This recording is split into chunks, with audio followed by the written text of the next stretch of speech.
everybody, I'm Zenith Warrior, and welcome back to Zen Streams. We are on both Twitch and YouTube now, for those just joining in for the stream. Hey everybody, this is going to be a little bit of a first for me because I haven't used Restream before. I regularly stream Kingdom Hearts on Twitch, and yeah, I'm just testing this out, so hopefully this goes well. But anyway, hi everybody in the chat. I have the chat up and running with a new improved chat down there. For those who don't know, I am Zenith Warrior. I play a lot of different video games, and I'm currently in the middle of a Kingdom Hearts stream. Essentially, we are now at the Agrabah phase of Proud Mode, so yeah, we're going to be working on that. Thank you guys for joining. And, yeah, we will be continuing this as we go along.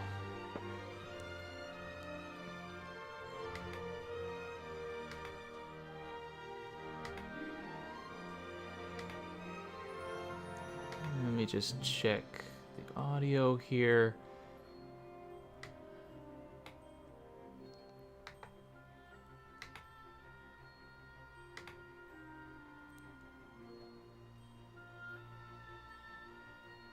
There we go. We should be good. Alright, once again, welcome everyone to the live stream. We're going to be starting in just 1 second.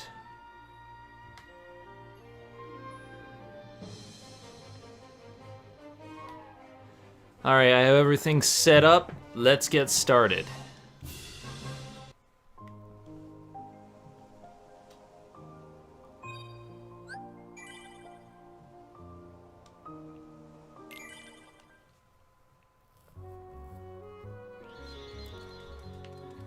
Alright, so last time, for those who are just joining in for the first time, last time we just sealed the keyhole of Traverse Town, and now it is time to do the Fill Cup, because that was actually just unlocked.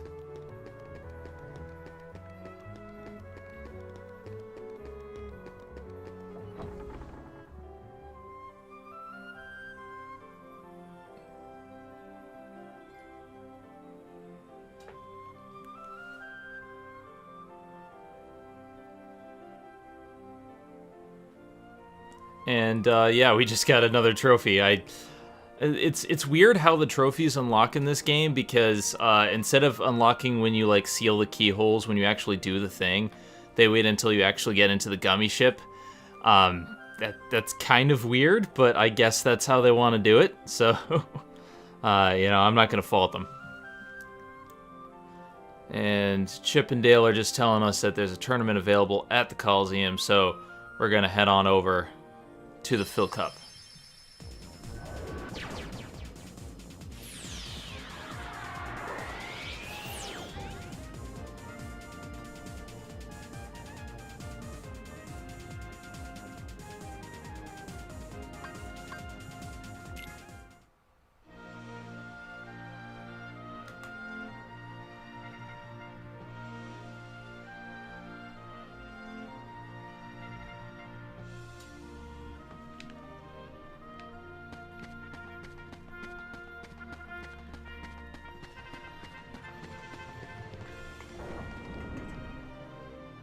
Alright, so, let's see, do we have all our items together? I think that should be good.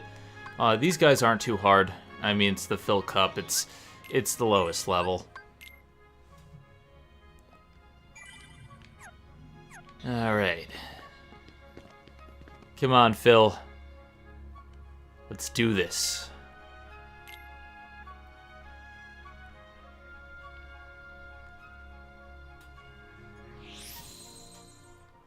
Jungle Vice. I still find it weird that they let Heartless actually participate in these games, but I guess that's how they do it over there.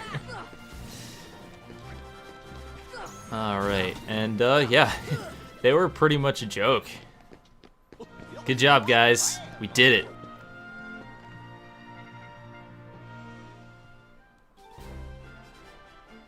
Alright, and these guys aren't that much trouble. Just gotta take care of the healing ones first, because those are the most annoying ones. Everything else is pretty simple.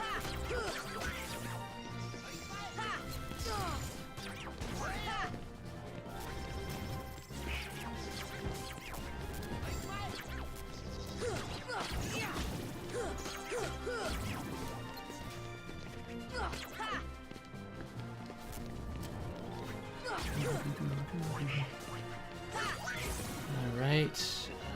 And we took care of that seed. That was pretty simple. I don't have arrow set to a shortcut. I probably should have done that before the battle. I don't use arrow that much. It's okay. Like, it just uses a lot of... It uses a lot of MP.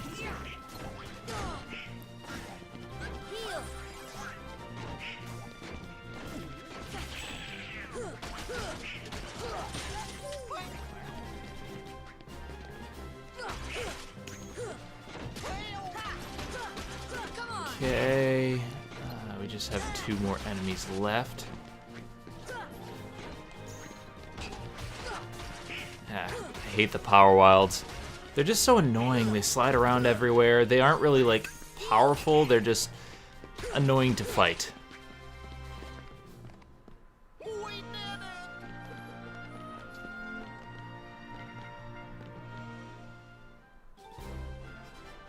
And next is a pretty easy battle. We have some Heartless that pretty much just fly around. Nothing to it, really. The Wizard Heartless are just kind of funny because, like, they can pack a punch, but they go down in, like, 1 hit. So they're not really a threat all that much.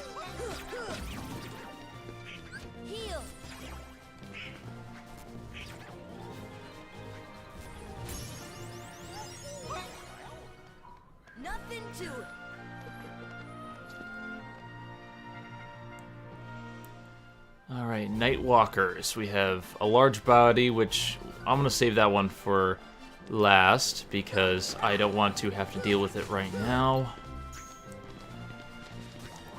For the most part, large bodies, if you isolate them, they're not that bad.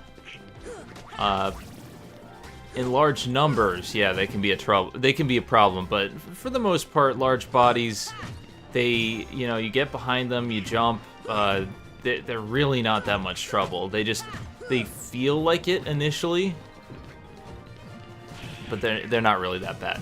It's the Fat Bandits that give me trouble all the time because the Fat Bandits, they can turn around and use the flamethrower, so you have to be aware that they have more mobility. Alright, 4th seed. We have Gauntlets, which I'm going to focus on last. Gauntlets are like the easiest part of the guard armor.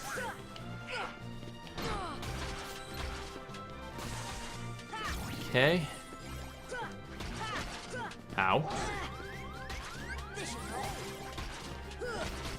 And we are on Proud Mode for those just joining in.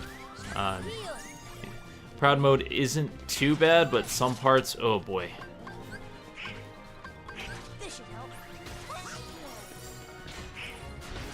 Okay, and take care of that guy. There should only be a couple more seeds left.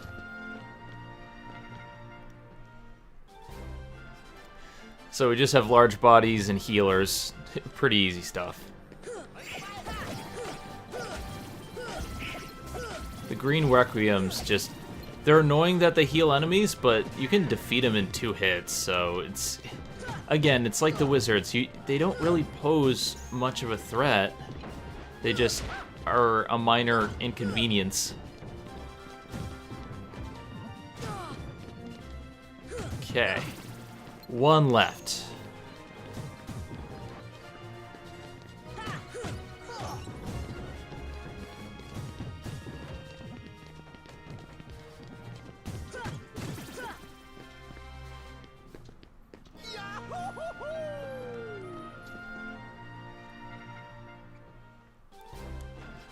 And we have Gauntlets and the Boots and Power Wilds. Okay, this is slightly harder.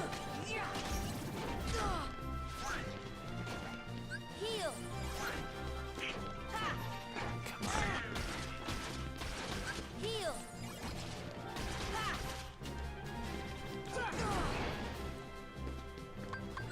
Damn it. Gonna have to go through that again. I didn't have the right shortcuts. Let's see.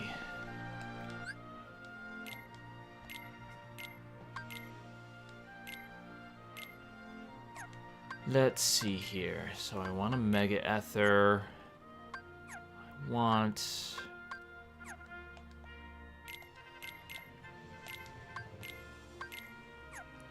Abilities. I think that's good.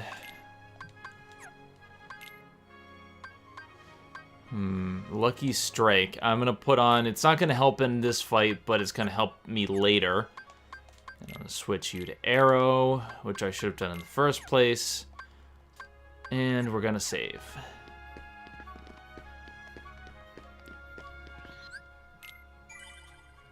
Hey Max Mao, how's it going?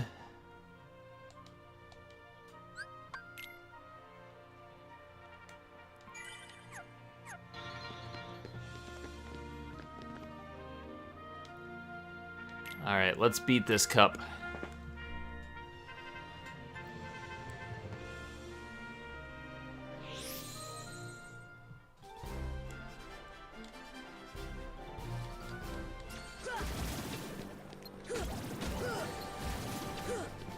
First seed is very easy.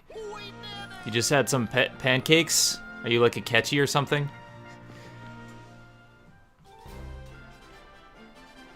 That's rule number 1, a catchy likes pancakes.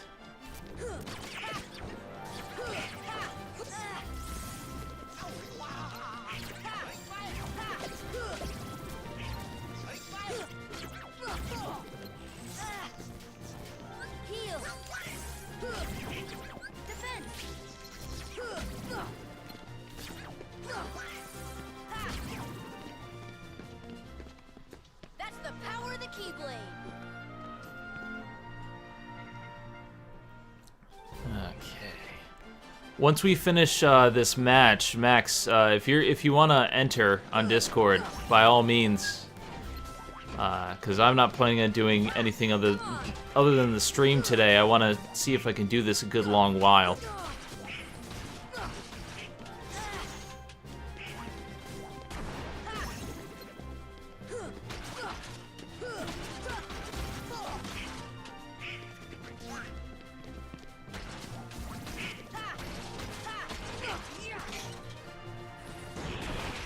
Okay, and there we go. So we have them down. A few more seeds to go.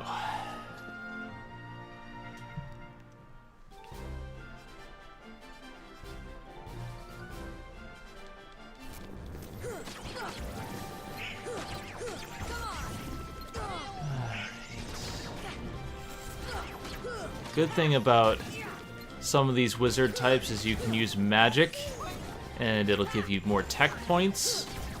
Fortunately, I don't have a lot of MP right now, but you keep all the experience you get from the tournament in the main game. So this is a pretty good training grounds, all things considered.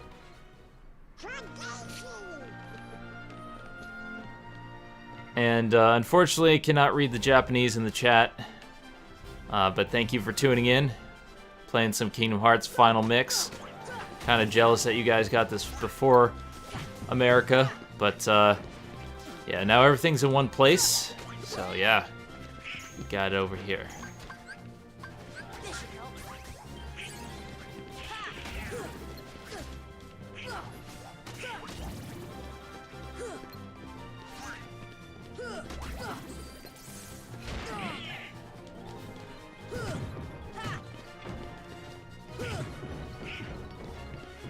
There we go. All right. So that seed is done. On to the next one.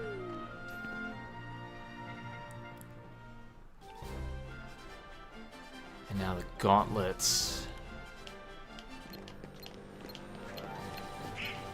Let's see if I can take them out first, actually. Because they do that, and they hit hard.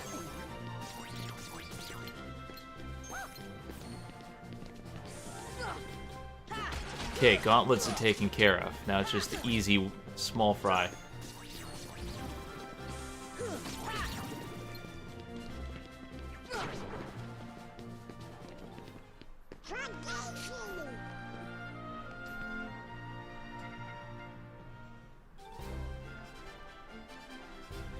Alright, gotta take out the healers first.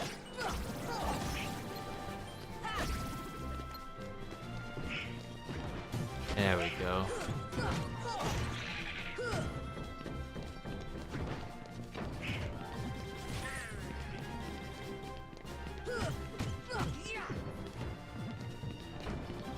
Alright, that's one down.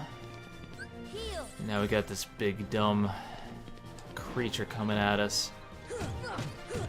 But should be fine.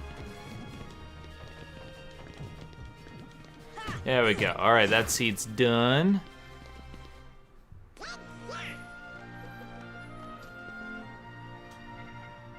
Second seed. So this is the one I died at last time. It's not too bad, it's just it has the hard gauntlets and the boots at the same time. Ah, crap. Gonna need some space.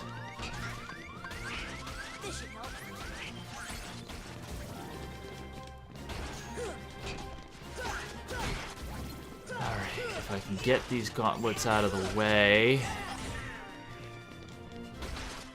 should be able to win. The boots aren't that bad. There we go. Now it's just the torso left.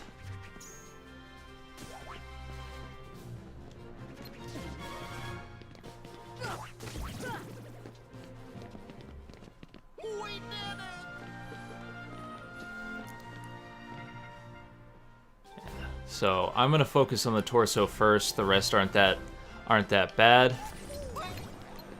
And the torso itself is not it's not very dangerous. It's just annoying. Like I just made it flinch, and now the rest of them are gonna be easy pickings. And we won. We did it. Yeah, we did it.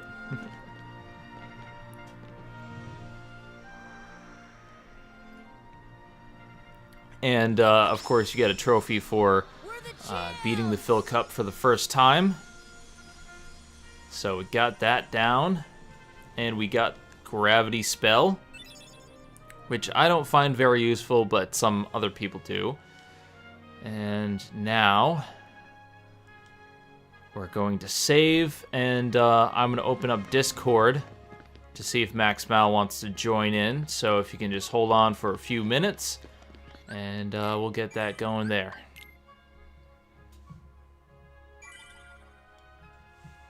Okay.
Alright, I'll wait till he has, wait till he replies. For now, let's move on to Agrabah. Because, there's not much more that we can do in Olympus Coliseum right now.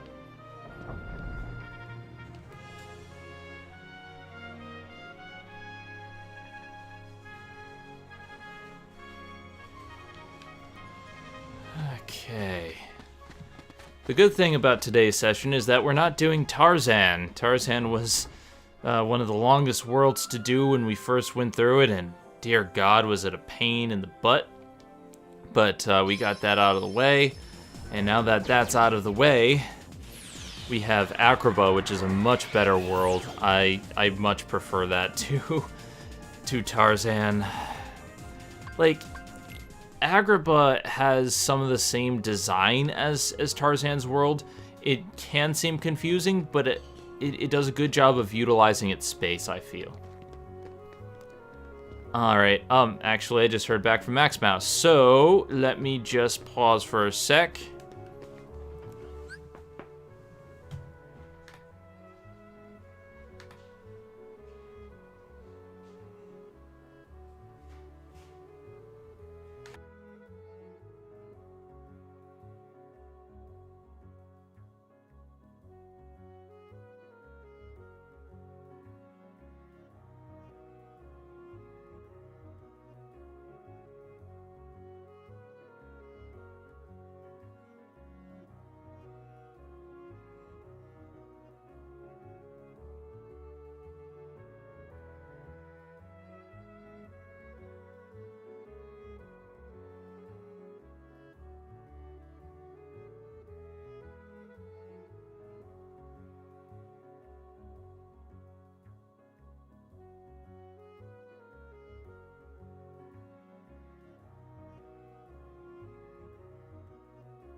Put it to Yeti. Okay. All right, so that's good. And I'm just gonna put out audio output capture. And then turn on my video. All right, we're back. We are, sorry about that. Had to fix things up. We have a guest with us today. How's it going, Max?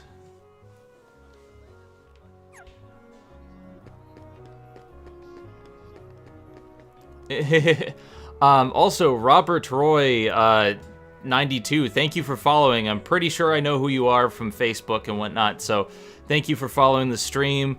Don't forget to like, comment, subscribe, whatever.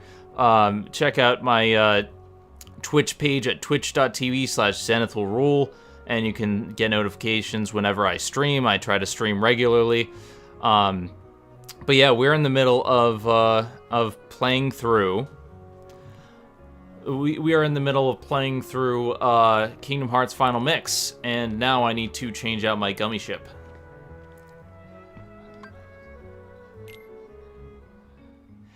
It was like partially okay. Like, I think a lot of it was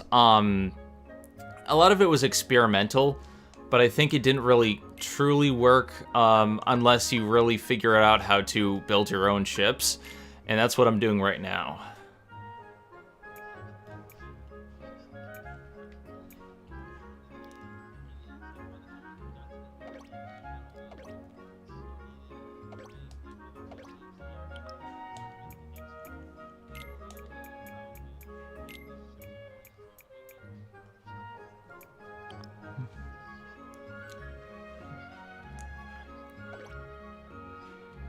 Yeah, it did kind of get a little bit,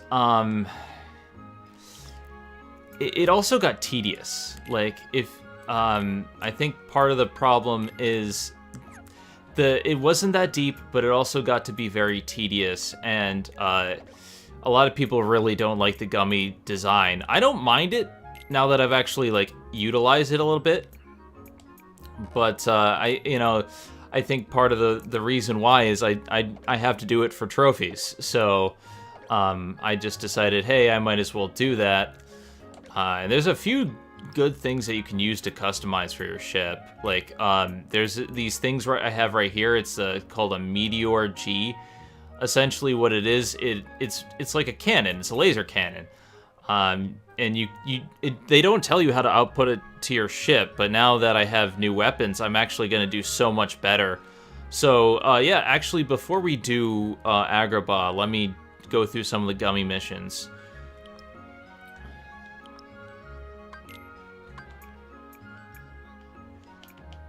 Yeah, the Thundara, yeah.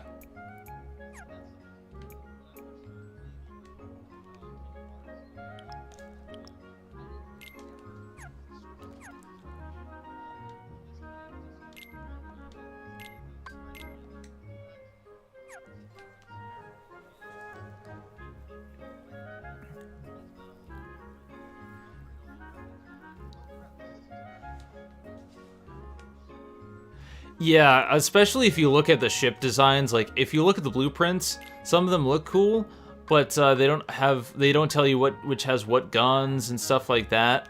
Like with me, I've experimented a little bit, and I know that, you know, the Thundaras have spread shots, and then this comes equipped with a regular shot, and I can utilize it the way I want, but it's not till later that you get anything really good. And we also got a trophy for customizing a ship, so that's one of the trophies there.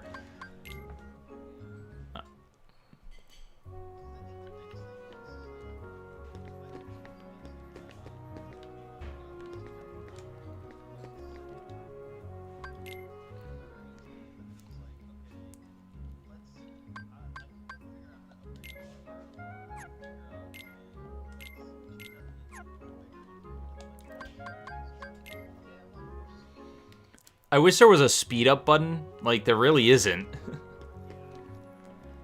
So that is a little bit of a problem.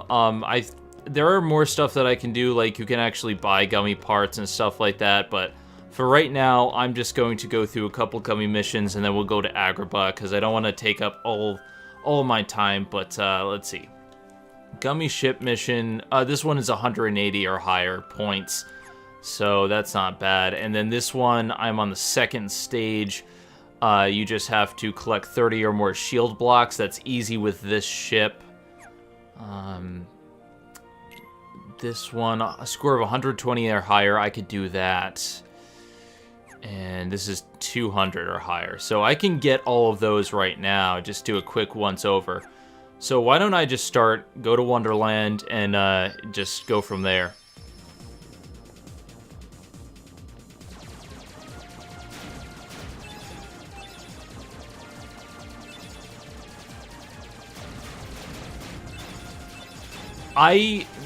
Until I started customizing them, I would have disagreed with you, but honestly, some parts of the gameplay are a little bit annoying, and what this does is it gives you a little bit more to do.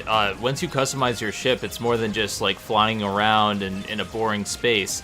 Unfortunately, they don't do a good enough job of showing you how to do it in the game, so...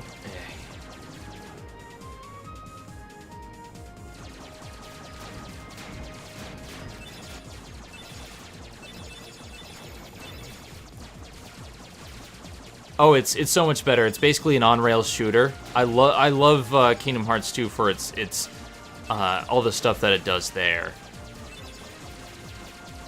And I'm going to try to avoid this because I don't want to utilize the warp G. Especially since we don't even need that warp point right now.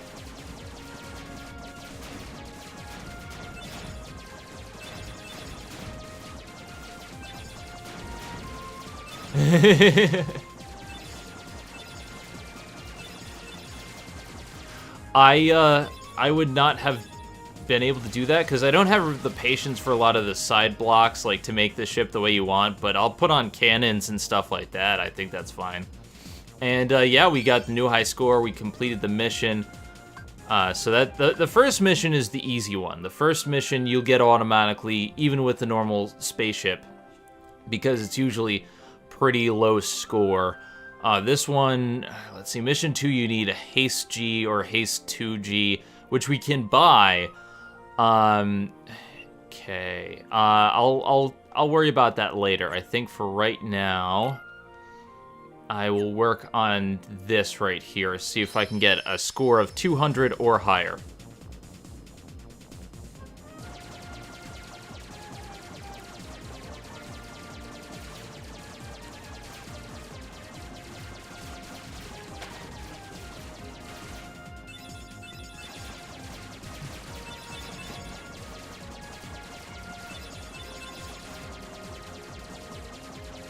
There was no reason to use it in the original. Like, this is all actual, like, so much better than what the original game offered. And I love how beautiful it looks.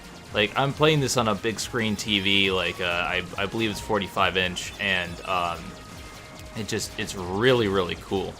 Like, it's really beautiful graphic-wise, like, just in general. I really love what they've done with the graphics.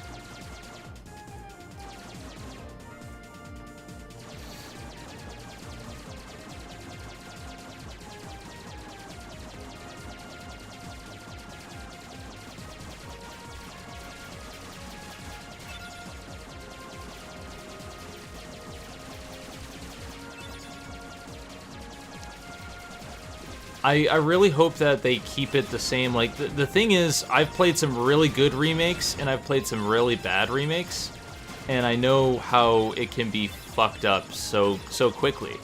Especially with, you know, if you add something to it that wasn't supposed to be there, like, for the Vita version of certain games, like, adding rear screen touch controls that don't need to be there, and ruined the Jak and Daxter collection for the Vita. Like, that was just bad. The...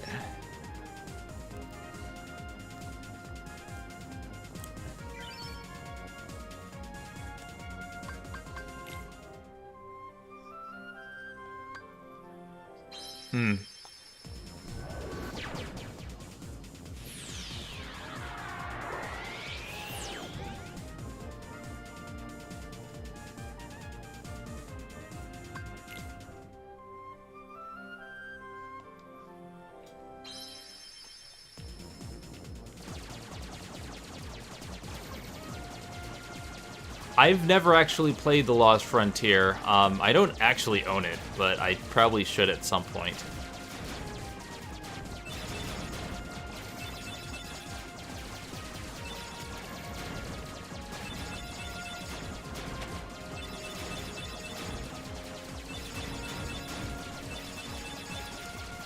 Yeah. I don't like the look of the graphics. It's too hyper-realistic.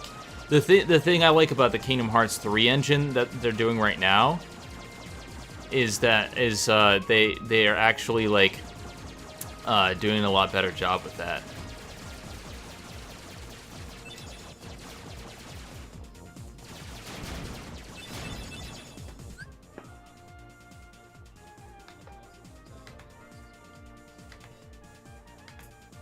Don't screw it up. That's all I'm saying. Don't make the wait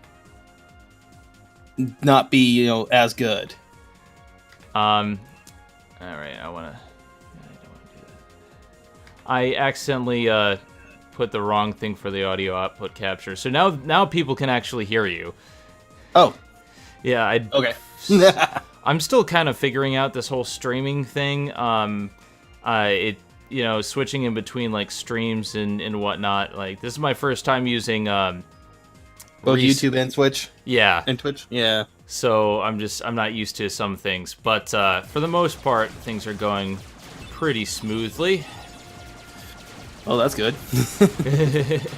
And I almost have this last one. Okay. There we go.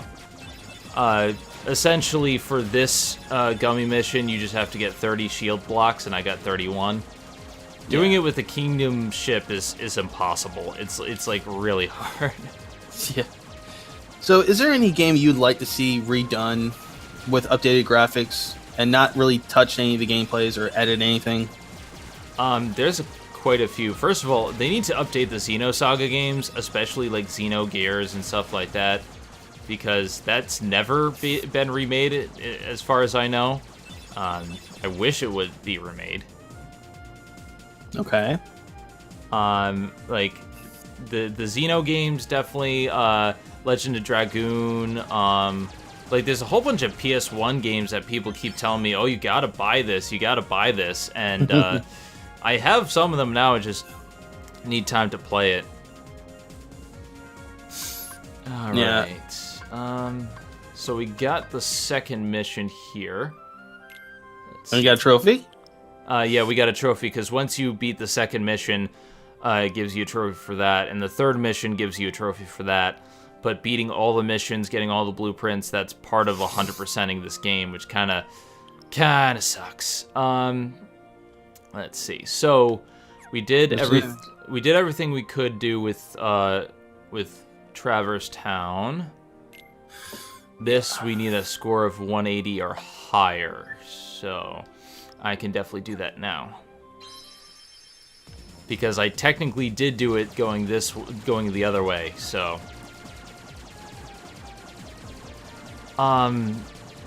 there's so many good games out there that I wish were like remade or more readily available, because a lot of really good games get lost to the annals of time, unfortunately. Like there's some really good ones that people just haven't played, and there's some that I haven't played that people keep telling me to play, and I'm like, okay, I'll get to it, and it's just I don't always have time to do it. Yeah, because there's like, I mean, being an old school gamer, like, I mean, I grew up in the days of like Nintendo and Atari and so on and so forth. I mean, I grew up in an era where, you know, yeah, I've grown up playing a lot of video games, and I still play video games when I get a chance to. And there's a lot of games I'd love to see remade in today's graphics just for nostalgic purposes. Or just to give it a new audience, too. Yeah, that too. Like, I mean, I know they remade, like, the Mario Party, like the Mario All-Stars. That remade a lot of the original Mario games, like Mario 1 through 3. And just updated the graphics on those, which was great. I loved that. Even gave us Mario of the Lost Levels, which was technically the original Mario 2. Which is great. I mean, I'm probably never going to beat that, because that's tough. But I mean, at least people have that available, and that's the thing. Like, availability is key in today's marketplace. If we don't have enough of these old games available, especially because there's too many modern games that are just cash grabs, you know, with the microtransactions and... Oh god, don't get me started on that. Like, look at Kingdom Hearts here with Final Mix. They have this amazing game, completely remastered, no DLC aside from maybe costumes. It is kept intact as originally was, and anything else that was added new is improving on the original design. Right. I mean, it goes to show that, you know, games like this don't need DLC. It doesn't need it. Yeah. And, okay, this is going to be the old man in me going to be speaking. Games don't need DLC. If a game is perfect the way it is, if it's perfectly designed, then it doesn't need DLC. If you're going to do DLC, then it should be free. Because you're already spending $60 for a game, the DLC should be already automatically come free with it. It depends on the DLC, because I've played some DLC that I spent my money on that I'm like, I really regretted the purchase. But there's some DLC I wouldn't have minded spending money on, and I did spend money on, and I think it worked out for the best. But it just, a lot of it is personal preference. A lot of it depends on the game and the context and everything involved in that, because certain games can work for DLC, certain games I don't think they should. It's kind of like the multiplayer boom of a few years ago, where they had everything had to be multiplayer, and I'm just like, no, it doesn't. Like, we don't need every game to be multiplayer, just like we don't need to have every game have DLC.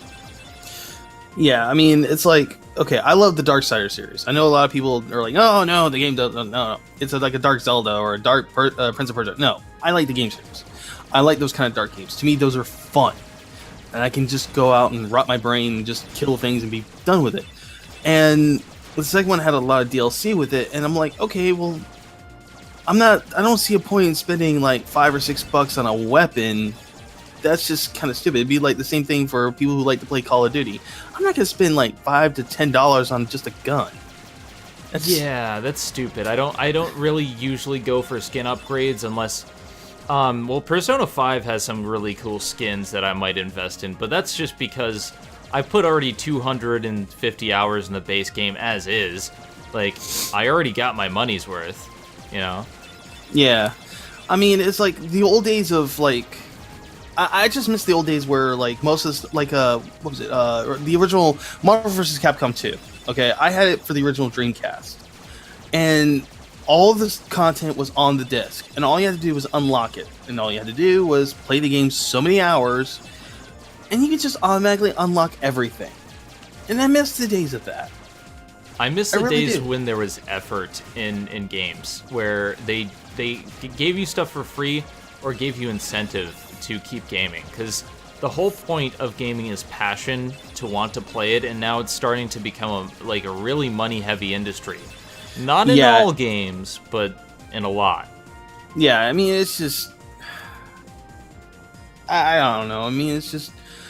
It kind of makes me sad to be a gamer sometimes, because it's like... You look at these games, and you're like, oh my god, these games look so great, and then you get them, and you're like playing 5 minutes into the game, and you're like, oh, wait, why can't I go here? Behind a paywall? What the hell? What? I gotta pay another $30 for a game I already paid $60 for? Yeah. Oh. So, I'm gonna head over to Agrabah now, because for the most part, I did all the missions that I currently can. I could go for the Haste G mission, but that would require me warping back to Traverse Town and making a new ship, and honestly, this is what I did in my main game, personally, where I just did all the missions that were simple enough where they wouldn't really cause too much troubles to get everything. So, yeah, we got most of the first rank. We got all the first rank missions, and then most of the second rank. Yeah, now we gotta get the most of the first rank and the second rank for Agrabah and the next set of worlds after that. Yeah. Of course, I'll probably wait until I unlock all the worlds for that, because it'll just make it easier to go between the routes. And some of the third missions, like I know one third mission is you have to go from, it's either Hollow Bastion or the end of the world to Traverse Town, something like that. So, like, I know there's a warp there, and you have to go from there without being hit. And it's pretty simple if you know what you're doing. It's just, you have to get a very narrow ship. Yeah, because some of those turns are like, oh my gosh. Alright, so, during October month, a lot of people have certain things they like to do during the month. What about you? I like to play horror games. Granted, I'm not doing that right now, but I love to play Costume Quest and Costume Quest 2, because not only are they fantastic games that deserve more recognition, but they're perfect Halloween games, and I just love playing them, especially during the holiday. Other than that, I love pumpkin beer. I always, pick up a pumpkin beer or a cider or something, and go from there. I like to spend more time outside. I used to work at a haunted house, which was a lot of fun. I might actually go to one this year, because I'm not currently working there, so might as well. Okay. Let's see. For me, when I'm not working at my job at Panasonic, I'm usually I'm usually trying to catch some decent horror movies. Mostly ones I usually watch, but then like when I get closer to Halloween, I'm usually binge watching like the Evil Dead series because I love Bruce Campbell, and I always loved Halloween, especially October. And I know October 22nd is going to be my favorite day because Walking Dead comes back, and I love zombie movies. And so is my wife. In terms of movies, I always watch Hocus Pocus. That's just like a staple for me. There's a bunch of other things that I do, but like Hocus Pocus is a tradition with me because it's one of those films that I just love. I love it to death. Yeah, and October 14th this year, I'm actually getting married to my... Oh, nice. Yeah.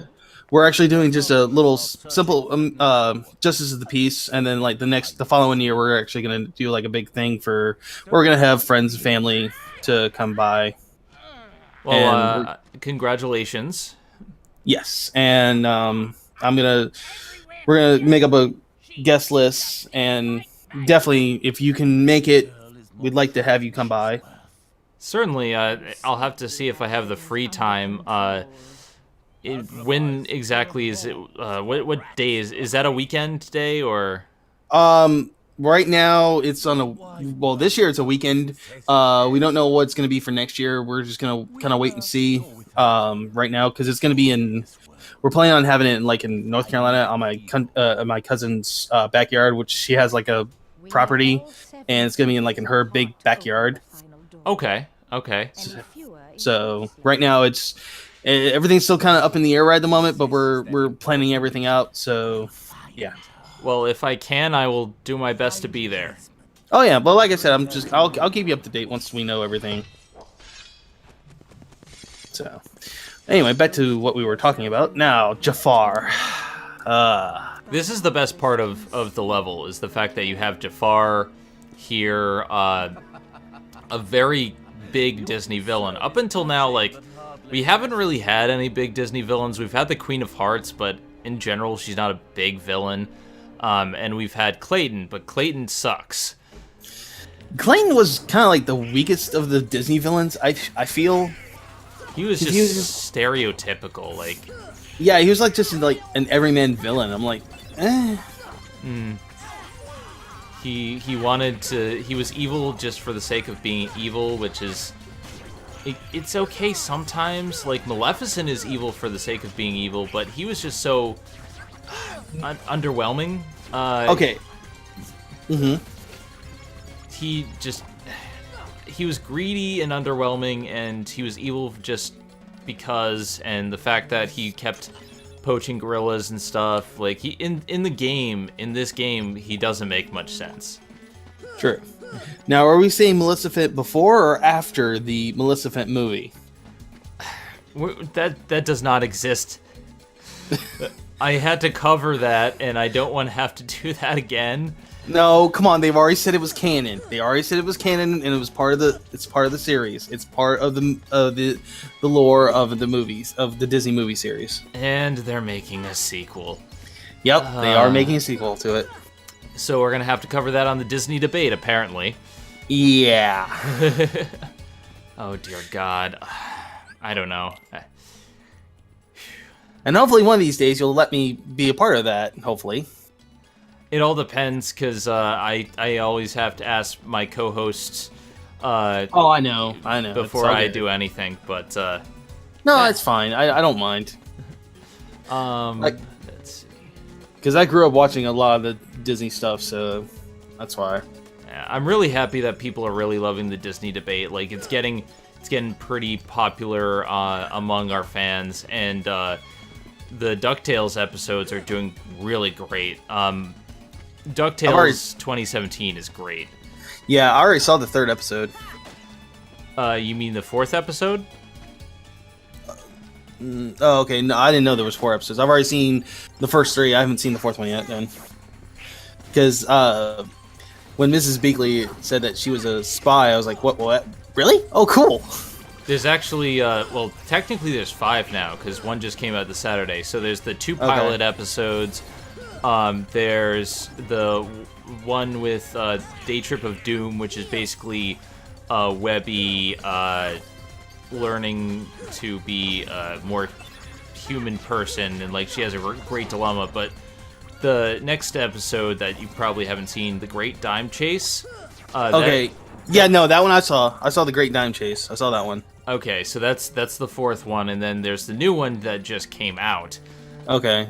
And it is really, really interesting because it furthers the storyline of Della Duck that they've been hinting at.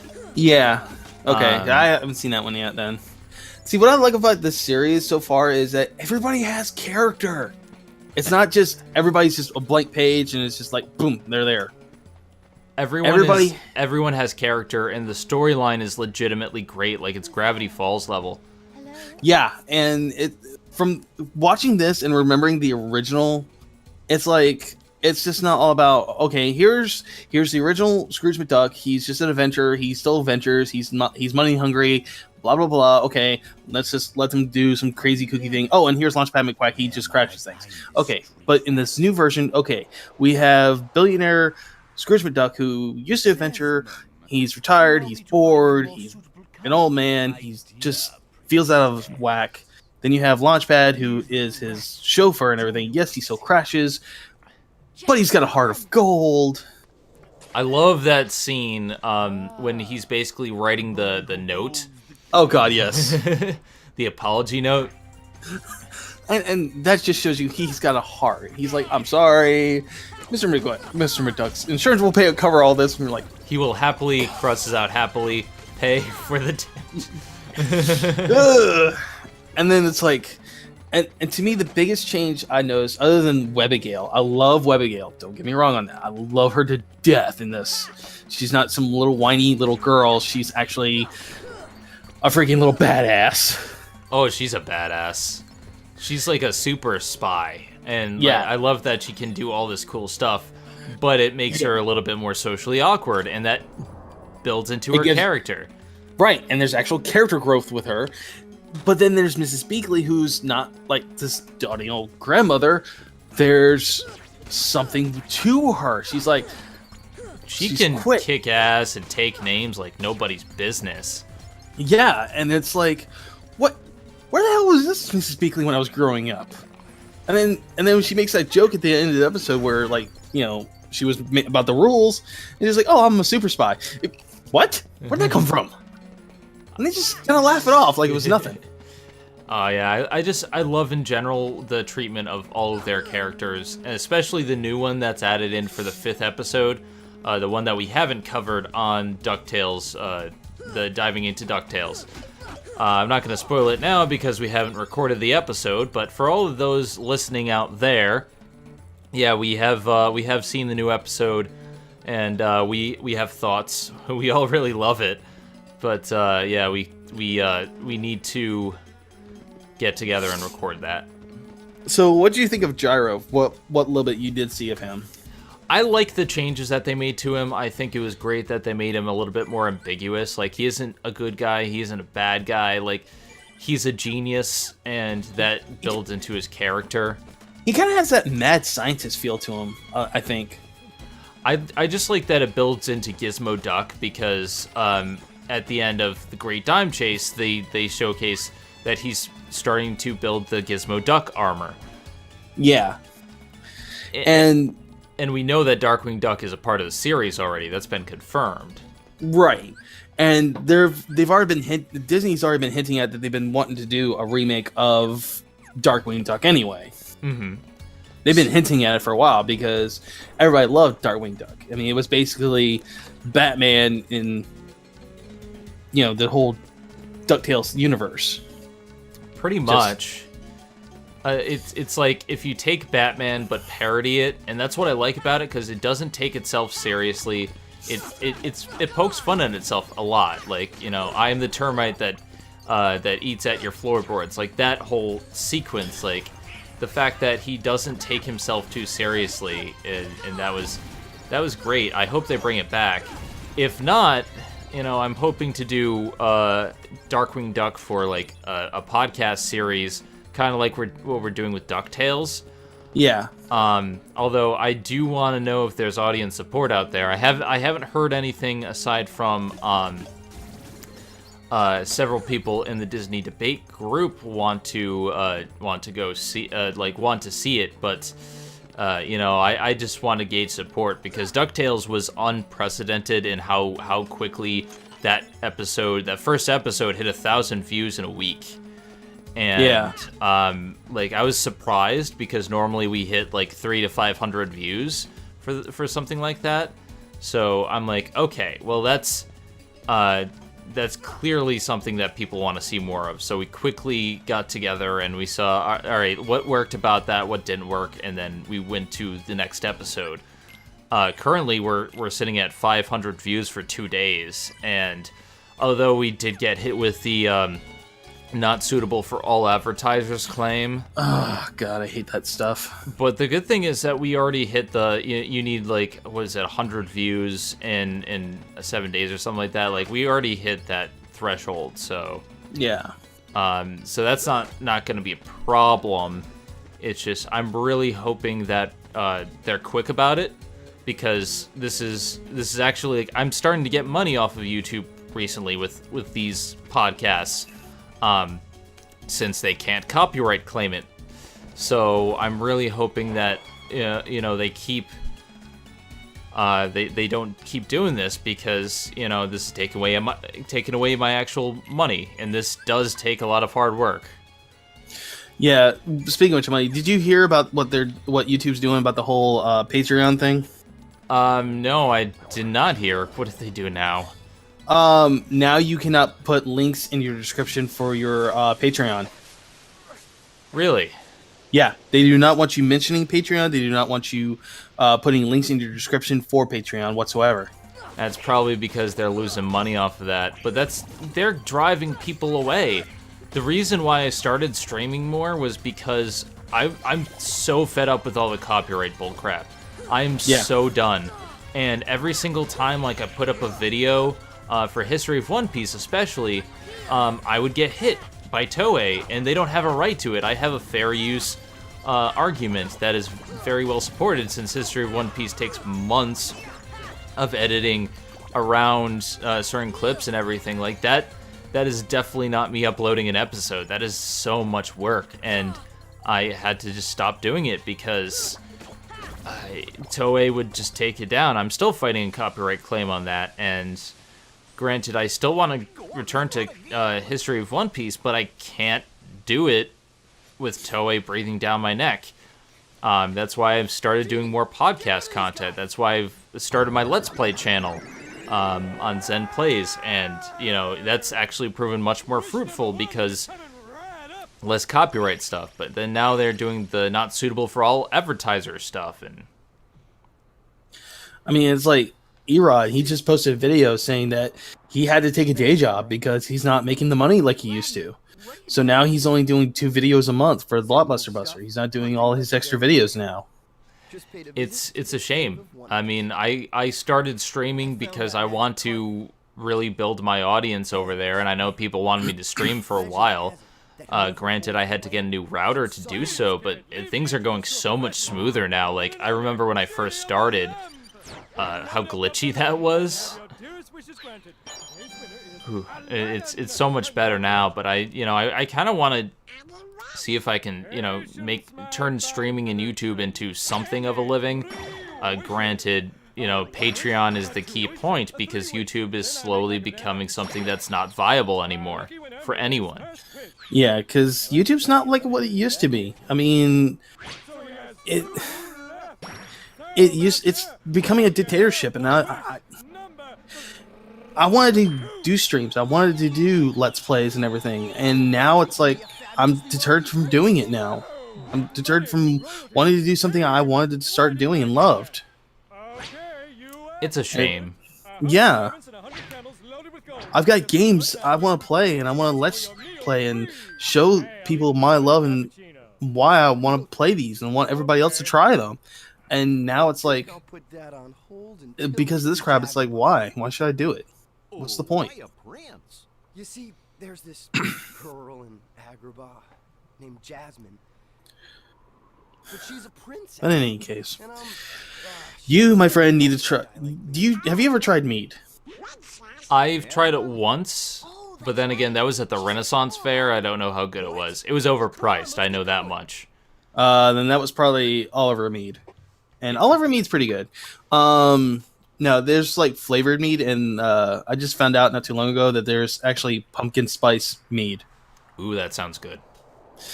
Yeah, that's what my wife was saying. That it's like, ooh, that sounds kind of good, and I'm like, no. I'm kind of pumpkin spiced out.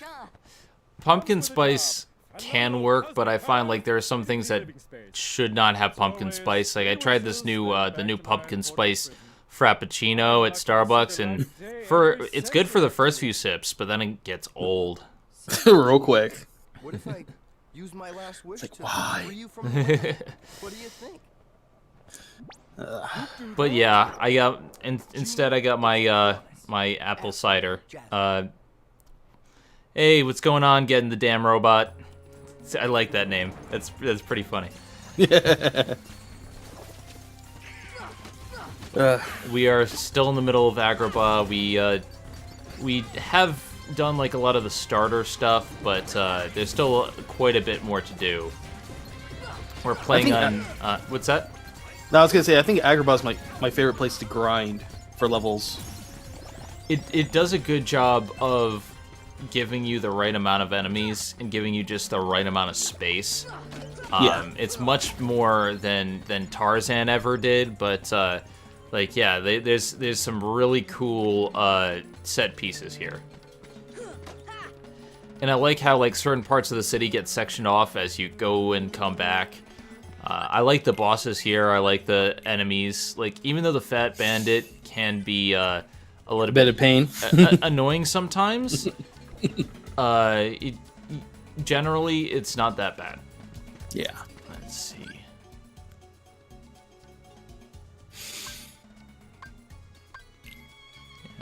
Okay. 690 to level 24. And my main game, I'm on PS3. I'm level 25. I'm playing them like back to back, so I know what I'm doing for here. But I mean, I wasn't having too big a trouble there, so I'm gonna see if I can grind a couple levels, and then I'll fight the pot spider. The pot spider's not that bad. Or you mean the pot centipede? Yeah, pot centipede, not pot scorpion. Sorry. There's too many too many pots here. There's a pot spiders, pot scorpion, pot centipede. There's the barrel spider later on in the game. It can get confusing. Yeah. Hollow Bastion is a good place for grinding. Yeah, but you can get lost in that place really easily. I find it very easy to find my way around. I like Hollow Bastion because it... I mean, I'm kind of in the minority. I like the worlds that have much more to them. Like, I love Wonderland. It has a lot of hidden stuff. I love what they did with Hollow Bastion. I don't like Tarzan very much. Neverland is good for flying, but I don't like how cramped it is, because it's just on that pirate ship, and the fighting kind of sucks there. And then I don't like Monstro. Monstro is just an annoying world. Monstro I don't mind so much. I don't really like Hollow Bastion so much because of the fact that I get lost in it a lot because I'm trying to find my way. Well, one, I'm trying to find my way around, and two, when I go back there to try to find some of the Trinities or some of the lost treasures or some of the treasures I miss, it's really hard for me to find it because I keep going through the same areas over and over again. I'm like, dang it, come on. It does help that I bought the Kingdom Hearts 1.5 Final Mix strategy guide when it came out. Mostly because when I was a kid, I had the strategy guide on my lap when I played. Because, as a kid, I wasn't very good at video games. I've gotten a lot better since then, but, like, I got it just so... Because they changed the location of, like, certain treasures. Dalmatians aren't in certain areas that they were before, and... Oh, yeah. So the Final Mix kind of moved things around in both a bad and good way. Yeah, because that was one of the things I had a hard time trying to do, was always trying to find those freaking little puppies. I mean, and also trying to find all the pages for Winnie the Pooh. Torn pages in the Ansem reports take a while, although a lot of the Ansem reports are in Hollow Bastion in the library, so that's actually pretty nice, but yeah. Yeah. But I remember one time when I was playing the original vanilla version of Kingdom Hearts, my friend and I, we would sit there like and take turns when we were playing endgame. We got up to fighting Sephiroth, and we didn't have the Ultima key, and we were just trying to do it with each version of the key, and trying to do it with like trying to challenge ourselves with weakening ourselves, and it was just, whew, that was maddening. I'm actually gonna fight him for the first time on Proud. I only beaten him on normal, but he Sephiroth in this game is really hard. Yeah, and I feel like in the second one they kind of nerfed him a little bit. Yeah. So he can do a lot more, but he doesn't have those annoying attacks that he used to. Yeah. Alright, so there's a couple chests that I need to get before I go over to the boss. First of all, I'm gonna come down here. That's the bazaar. And here's where you can find another blue trinity, which it's pretty hidden, but if you look down, it's a lot easier to spot than like some in, say, Deep Jungle, because a lot of those are really well hidden because they blend in with the ground. Yeah, trying to find all the trinities, those are a little bit maddening sometimes. They can be. It all depends on if you have like a walkthrough. Granted, everything's online these days, so I don't think it's that bad. But if you're doing it without a walkthrough, then yeah, it can be a pain. Okay. But then again, I never switch out my party members, so I can get the trinities automatically. Yeah, because that was how I played. I don't know. I was always one that never really switched out my party members in the games. I just never really liked to, because you always got restricted one way, so I'm just like, you know what? Whatever, I just won't change my party, and it's not that bad. Yeah, because I never found a reason to use a special party member whatsoever. Like, why should I switch it to Aladdin? What's so great about him? Or Beast, or, whatever. It'd be one thing if you could play as them. Yeah, then that'd be fine. I'd be okay with that. But, I mean, it's not like Final Fantasy. Yeah, it's not. It's not one like any of the Final Fantasies where changing your party really means something. It's trying to be, but it's really not. I mean, it's like most of the Final Fantasies nowadays where, you get so many characters to throw in your party, and you're only limited to like 4 people in a party, and you're like, well, I've got too many people to use, and I get my core set, and I don't want to use anybody else, but then I'm feeling like, well, I don't know how this person's going to work, but I don't want to use them because they're too weak now, and I don't feel like level grinding them. I thought it was okay in 9 because you switched characters a few times. Yeah, and I mean, granted, I didn't really care for 9 too much, but I mean, I did like it for the fact that it kind of forced you to use other characters, but at the same time, it got to the point where it was like, okay, we're getting to the point now where we're having too many characters. I mean, 7 balanced it out. In 7, it balanced it out to the point where like it gave you a reason to switch everybody out. 8, I had major problems with 8. Not to mention, just because of the story, the weapons. I don't like the pacing and structure and battle system. Like, overall, I played 5 minutes of 8 and I never knew where to go. Yeah, I didn't like for the fact that, the only way you can get new weapons is if you find the magazines, and then you had to find the parts, and then then you can make the weapons, and then there you go, there you got a new weapon. And the draw system was kind of weird. Oh god, you had to draw so many times to get all the spells you need, and then you can equip them to use them, and then once you're out of them, then you have to go draw them again. I didn't have a problem with 9, but then again, like, a lot of people, like, showing Final Fantasy IV, like, you had a party of 5 people, and it was constantly rotating, but it wasn't that much of a pain. Yeah. I mean, Final Fantasy 3/6 to me is still one of my favorites because the story was good, the graphics was good. I mean, the whole Esper storyline was great. You know, I like the whole branching paths and everything.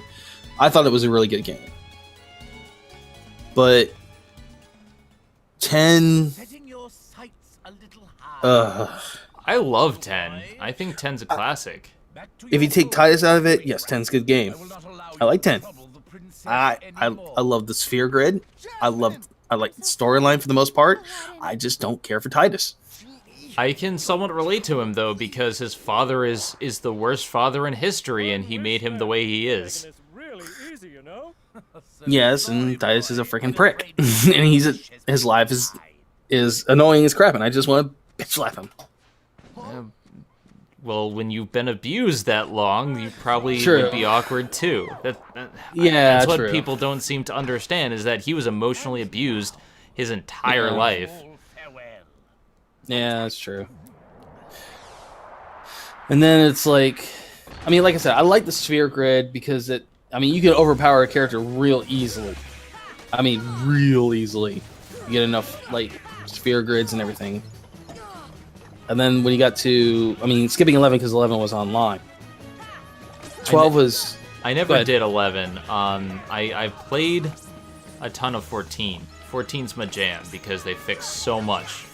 You got to go with the Realm Reborn edition because otherwise it's not as good.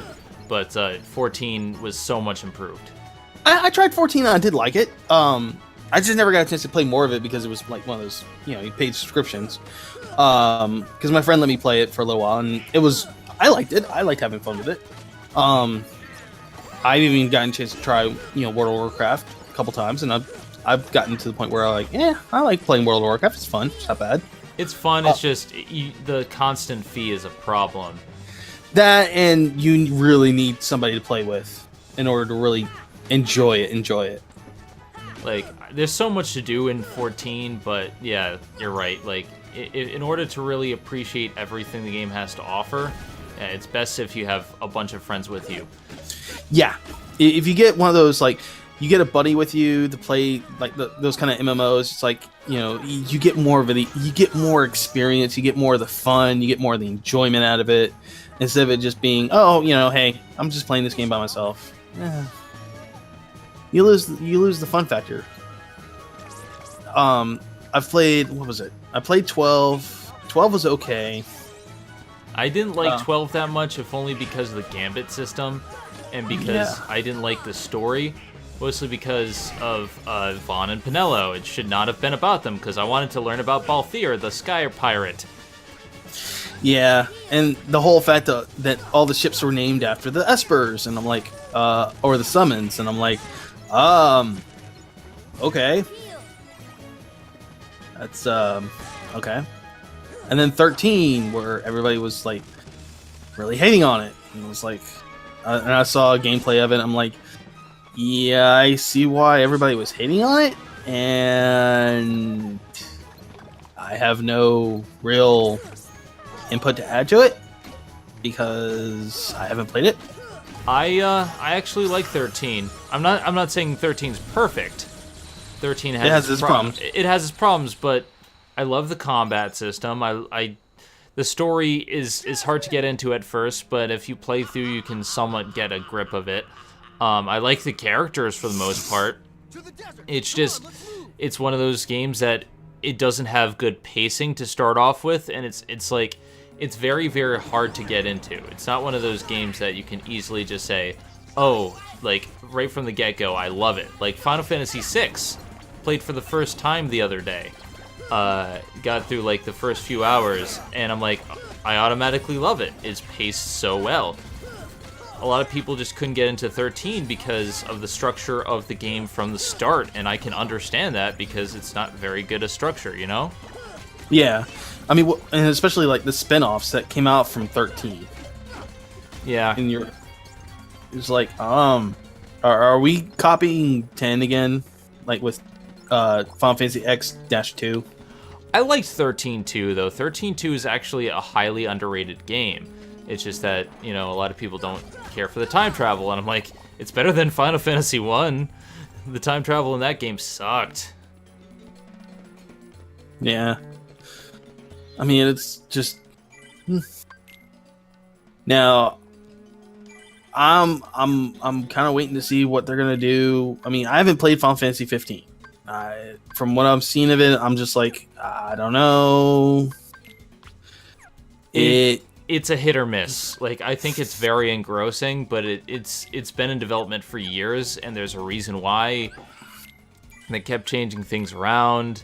Like, I don't think it's one for people to start with. Although I fully love the game and support it. I don't think it should be someone's first. I would argue that 14 might be a good argument for someone's first, or Final Fantasy 9. It all depends on what type of game you're looking for. But that's the thing. Again, it's all what you're looking for. I mean, it's like let's take, for example, Monster Hunter. Okay, I love the game series. I've been playing it since it was originally on PlayStation 2 back in 2009.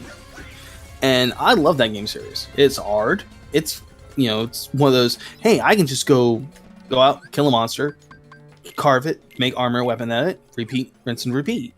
But this new one that's coming out next year, January, for the PlayStation 4, Xbox, and PC later on, you turn around and it actually gives you purpose. It's open world. You go around, you can capture the monster, you actually gain skills from it, you learn about the monster, you learn where the breaks are, where its weak points are. This should have been what Monster Hunter should have started out as. Where you actually get a training area where you can learn all the weapons, learn the quick mechanics, learn little tricks into the trade and everything. Once I get a PlayStation 4, I'm getting this game. I am so looking forward to it.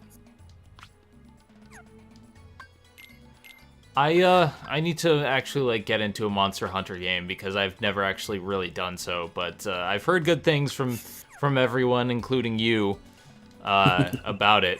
So, because that was a game that me and Wario would play a lot. And it's one of those big multiplayer games. Well, not multiplayer, I should say, co-op. It is a multiplayer to a point. It's you and 3 other players can play it. But yeah, it's one of those big games that a lot of people are really into because you can go together online and, you know, hunt monsters, and that's fun. Yeah. I need to, you know, get into it, but a lot of it is time. For me, my time is usually spent now streaming, but I try to put out at least 3 Let's Play videos a week now, and then I have my main channel video that I put up. So it's like I have to focus on the game that I'm either streaming or Let's Playing, you know? Well, no, I'm just saying, if you decide to get the game, even if you decide to get the world, and if I'm lucky enough to get one eventually, you know, I'll walk you through the game. I'll teach you how to play because I know how to play Monster Hunter. I'm a vet. I know how to play. I know what to do. I know how to do most of the game. Now, granted, this one is a lot different than what I'm used to and how I've played the game, and it's fine. But I can walk you through on most of the stuff. It's not a problem. Okay. If they have the free time, then for sure, yeah. Okay. Because most of the stuff is pretty easy. As long as it didn't change too much. I know most of the mixing components. And the nice thing I like about this game is that in Monster Hunter, most of the stuff that if you want to make a potion, for example, you can mix an herb and a blue mushroom and you get a potion. If you want to make a mega potion, you take a potion and mix it with honey. And it's you make your own, you can make your own, you know, healing stuff. You can make your own weapons and after stuff like that.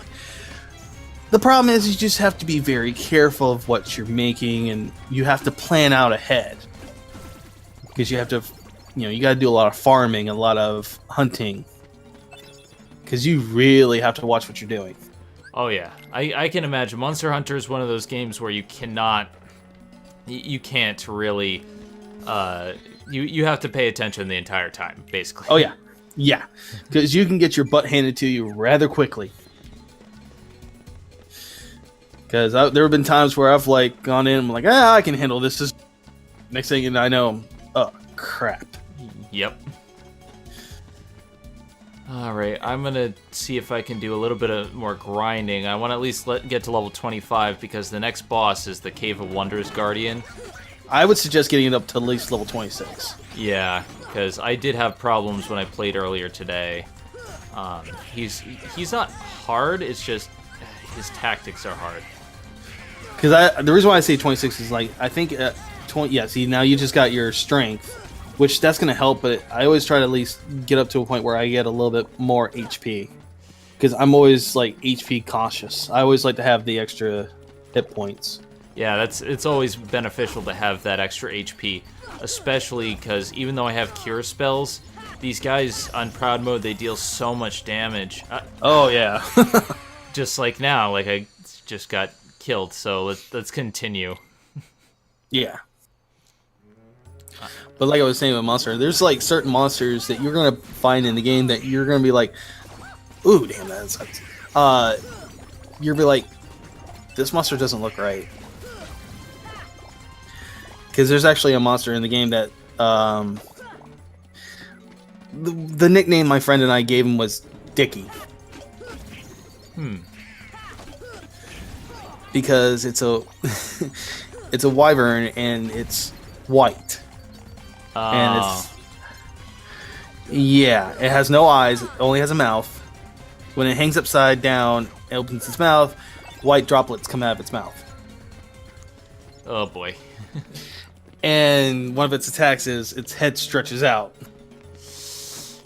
That's a bit unsuggestive. And there's a red version of it. Enraged Dick. Yeah. Now do you see why we call him Dickie? I mean, it's just, you're gonna, when you start, if you play some of the earlier ones, like if you still have your 3DS, don't you? Yeah, I actually have two versions of the 3DS. I have the XL, and then I have the regular, and they're both the new Nintendo 3DS. Okay, because I still have my new 3DS. I have the Zelda edition one, the one that came out when the new 3DS came out. Yeah, I have that one. I also have a different kind. I think it's just a generic one that's pretty much the new Nintendo 3DS. I only got it just in case there were some games I couldn't play on my regular 3DS, which probably not that many. Maybe like Hyrule Warriors. Well, you can still pick up like Monster Hunter Generations, which probably would be a good start for you if you wanted to play that to kind of get you interested into it. But there's a monster called Cuckoo. I know. It once you see it, it's gonna remind you of basically a leather version of a chicken. Is it Cuckoo for Cocoa Puffs? Yeah, basically. And there's some of the monsters on there are like, yeah, they're fierce, but once you see them, you're like, oh crap. And you'll see which ones are like the more dangerous ones. You see which ones are more like the chicken one, scary ones, and like there's a Rathalos and a Raytheon, and like short term we always call them like Rathalos we call them Lost, and the other one we call Ion. Raytheon's more like, she's more aggressive. Rathalos is more the chicken because he flies in and flies away. And, you know, it's like, could you get your butt down here so I can cut your tail off and then cut your wings and break your skull so I can get the crown I need? Because there's like, okay. In a lot of games, what do you like using in for your main characters? Tend to be like more attack type. Ooh. Okay, I mean, as in like, is there a specific weapon you like using? depends, because like I do like people who are like monk classes who use their fists. That really depends, because it depends on the type of game that I'm playing. Okay. Well, in Monster Hunter, you get there's 14 different weapons you get to use. You have Great Sword, which is basically your Cloud Sword, basically. You have a Long Sword, which is basically your Sephiroth Sword, which has its own special moves. Then you have a Sword and Shield, which is basically a short sword with a little buckler. I'm trying to remember all the weapons you get. Then you have a lance, which is bigger shield with just a lance. Then you have a gun lance, which just has a fire, gunshot ability. Okay. A switch axe, which has basically an axe head that changes to a sword mode. Then yeah, it's good. Once you get used to it, it's actually kind of OP a little bit. Then you have Charge Blade, which is actually one of my personal favorites, which is a bigger form of the sword and shield, but it turns into a big axe and can do massive damage. Let's see. Then you have. No, I'm forgetting something. But then you get into the guns, which is you get light bow gun, heavy bow gun, and then bow and arrow. Now, unfortunately, the gunner class has its own separate armor, which kind of sucks a little bit. Because then it's like, oh, well, your gunner armor is going to be lighter, but it's mostly all about skills when it comes to armor. Okay. Because you're mostly looking at, okay, which one, for like, if you're going to go Blade Master, which is mostly all the first half of the weapons, it's like, okay, what's going to give me sharpness? Which one's going to give me blunt? Which one's going to give me evasion? You're looking at those kind of skills. If you're going to go gunner, which one's going to give me these gun shells? Which one's going to give me, stuff for my bow? You're looking at that kind of stuff. It's a lot to take in. I can imagine. It's one of those more strategic games. Yeah, but once you start getting into it and start getting the rhythm of everything, it gets a little easier. Because then you're like, okay, I know what I'm doing. I know what I'm looking for. I know, what I gotta do. And then it's like, okay, let's just say for, Algrens, you get into using Greatsword. Okay, so you want to make Cloud Sword. Okay, so you need to get 6 iron ores and mechalite ore. Okay, well, where are you going to get those? You need to go mining. So you got to go find mining spots in some areas. So you got to get some pickaxes, go to search area or quest, and go mining. Go find mining areas. So you really have to go out and hunt and item grinding. Nice. So it really focuses on a grinding base, kind of a grinding game. Now I will admit it does get a little tedious after a while, but in the long run it is a good game. You could probably say that about most games, though. This game gets a little bit tedious sometimes, but it really depends on what you're doing. Yeah. I mean, it's one of those, if you fall in love with the game, which, some people do, some people don't. If you like it, keep playing it, and you'll eventually get to a point where, okay, I need to take a break, because it's getting too hard. I get to that point sometimes, where it's like, okay, I can't go no more. Because, there's a monster called Devil Joe that's basically looks like a giant pickle. What is it, Pickle Rick? Yeah. Pickle Rick with dragon breath. A Pickle Rick, Morty. Pickle Rick.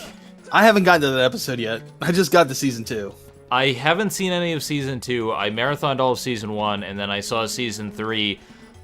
Me, Nash, and a bunch of Channel Awesome reviewers together. We were watching in a hotel room. I forget exactly where it was, but it was at Con Bravo. That's right. Oh, okay. Con Bravo was the last big con I went to. So yeah, we did a lot that day, and it's just like it was a lot of fun watching some of the new season premiere. And you don't really need to.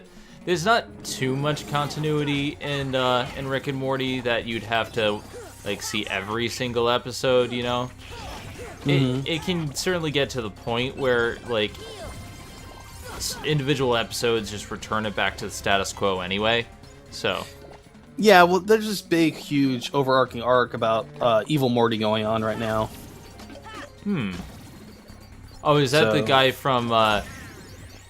I've heard about. I saw him at the end of season 1, with all the robot Ricks. Yeah, with the robot Rick. Yeah, because he took over the whole Rick world, and now he's getting ready to start his end game thing. So there's like that getting ready to start. I like that, they just do whatever they want. They set a lot of things in motion beforehand, and I really need to rewatch season 1 again because there's some stuff that I probably have forgotten by now.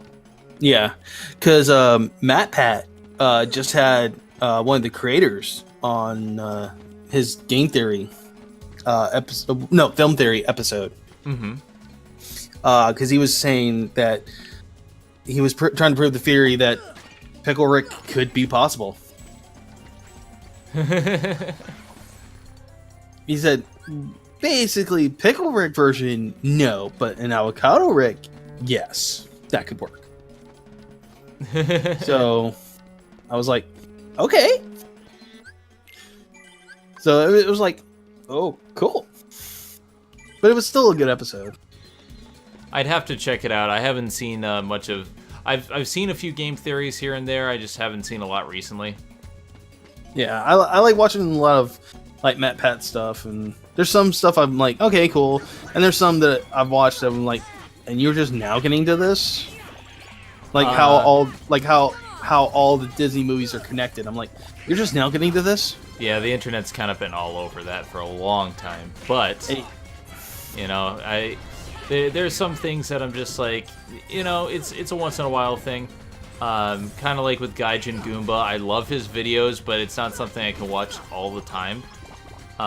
What I do prefer is like I can watch Pro Jared and The Completionist and several of those guys in a row, just and especially Some Call Me Johnny. I love just putting on his videos in the background when I'm recording or doing something. Because it's just like, hey, I need to get game footage, or I need to, play through this game, or I need to stream. And Some Call Me John's a good one to put it on in the background.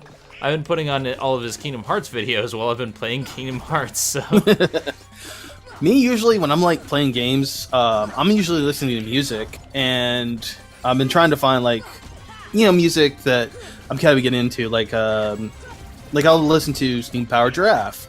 Or now I'm kind of getting into Leah, which is a Celtic heavy metal group.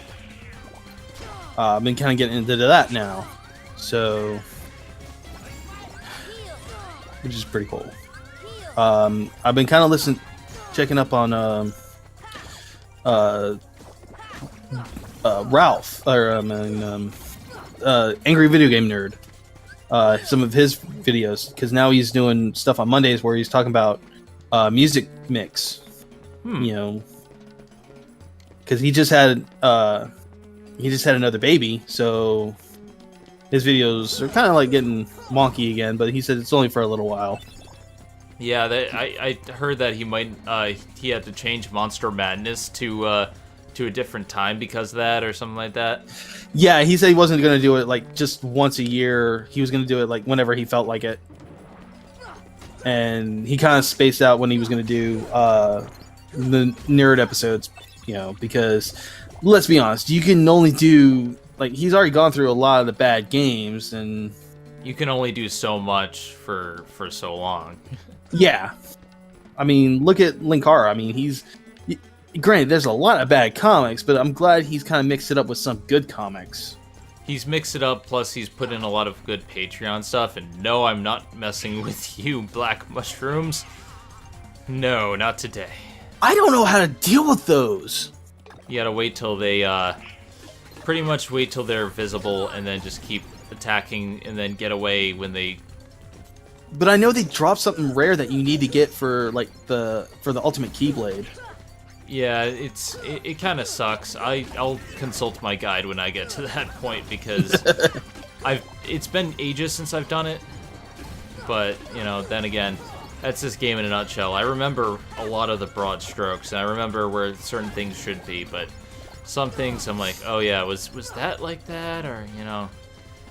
It's like when I started playing the Final Remix version on my PS3, I was like, wait a minute, this boss is a different color. What the... I remember him being all purple. I do like the recolors. I think it works for most of the bosses, and I really like that they changed a lot of the visual aesthetic to make it work. So, yeah. I'm actually being smarter about it this time, too. It's like, I'm getting Goofy more defensive items because he's supposed to be a defensive tank, basically. And Donald, I'm getting him more magical weaponry because he's the magic user. So I gotta get him more stuff that increases his magic. You should always roll with more magic stuff for Donald, especially when you look at the weapons, because he doesn't hit hard, but he always does good damage with magic. So you want to give him more MP. Yeah, because he's the black mage. So more like the angry mage. Yeah. See if these guys have respawned yet. I'm almost at level 26, and then I can go on to the next area. Yeah, because that should be good enough.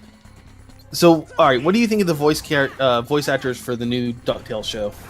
I love them. David Tennant is perfect as Uncle Scrooge, and I didn't recognize it at first, but you can kind of recognize it at certain points. But everyone else, they all do a fantastic job. I don't really have any complaints. The person who voices Webby especially, I really love what they did with her voice and her character, and she's able to transition between being awkward and make it being funny at the same time, and she has this charm to her, so that's all from the voice actor. Yeah, and I'm actually glad they gave the the brothers different voices instead of it being just one single voice. From it was in the original DuckTales. Yeah. Where they all sounded the same, and it's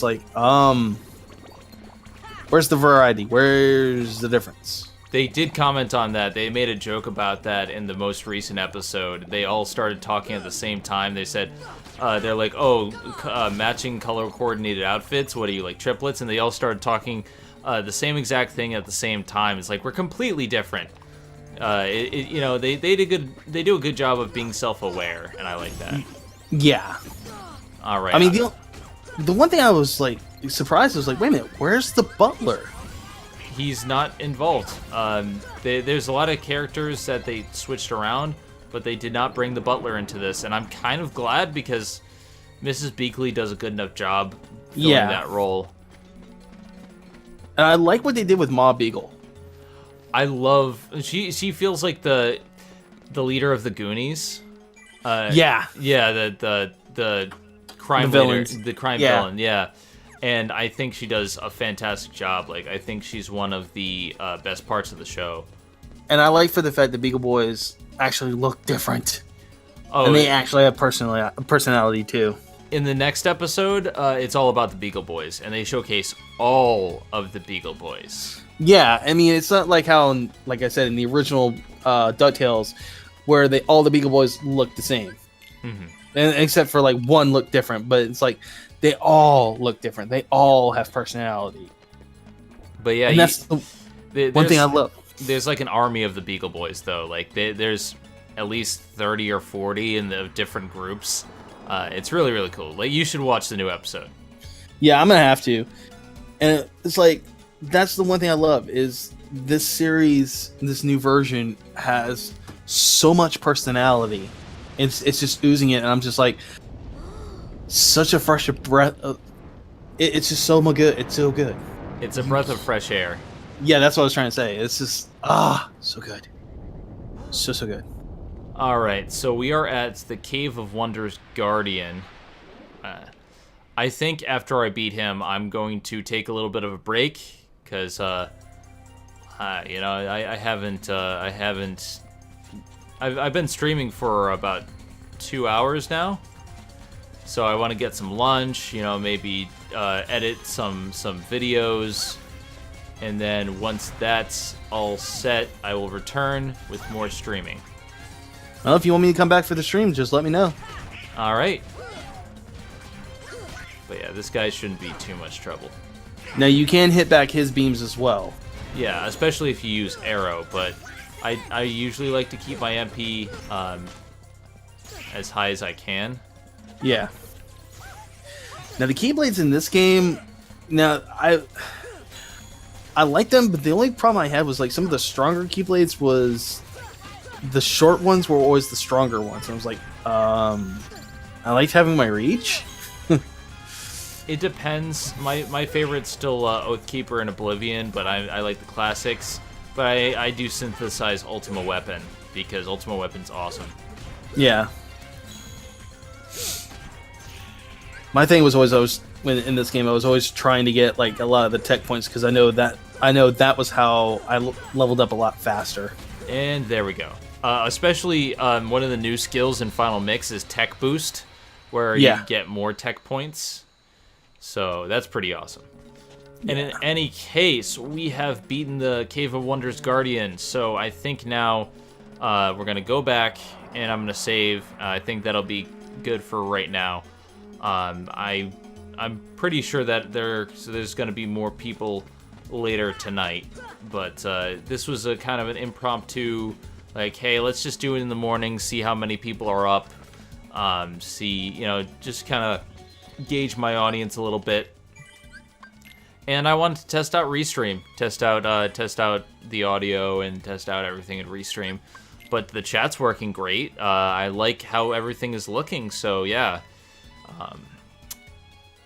Well, guys, thank you guys for tuning in. To all the people on YouTube and Twitch who viewed this stream, thank you so much. You can check out my stuff on twitch.tv/Zenith will rule. Please follow if you like what you see.